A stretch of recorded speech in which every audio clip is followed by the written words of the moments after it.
Pustaka Gampong Prung Lamkareng, Kecamatan Indrapuri terpilih sebagai pustaka terbaik di Kabupaten Aceh Besar tahun 2016.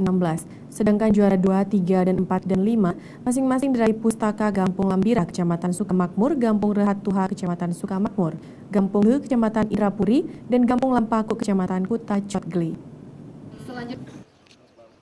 Pengumuman sekaligus pembagian hadiah kepada Pustaka Gampung terbaik tingkat Kabupaten Aceh Besar dilakukan Sekdakap Aceh Besar Dr. Handes Haji Jailani Ahmad usai peringatan Hari Buku Nasional ke-15 tingkat Kabupaten Aceh Besar tahun 2016 di halaman kantor Bupati Aceh Besar di Janto, Senin.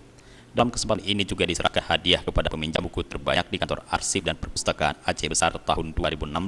Masing-masing juara 1, 2, dan 3 diraih oleh Rifki, siswa SMP Negeri 1 Janto, Zahran, siswi SMP Negeri 1 Janto, dan Siska Maulida, siswi SD Negeri 2 Kota Janto.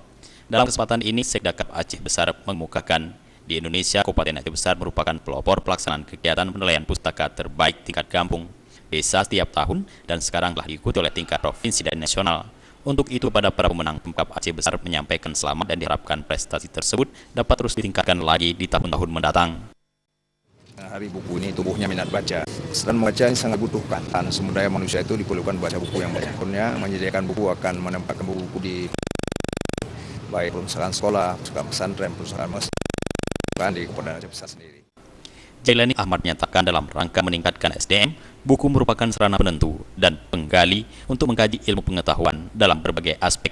Buku merupakan sumber ilmu pengetahuan dan membaca merupakan kiat terpenting untuk memahami dan menguasai ilmu pengetahuan. Oleh karena itu, Jailani berharap kepada jajaran kantor arsip dan perpustakaan Aceh Besar beserta segenap jajarannya untuk terus meningkatkan potensi di bidang arsip maupun perpustakaan di Kabupaten Aceh Besar. Jufrizal Faisal, Aceh TV.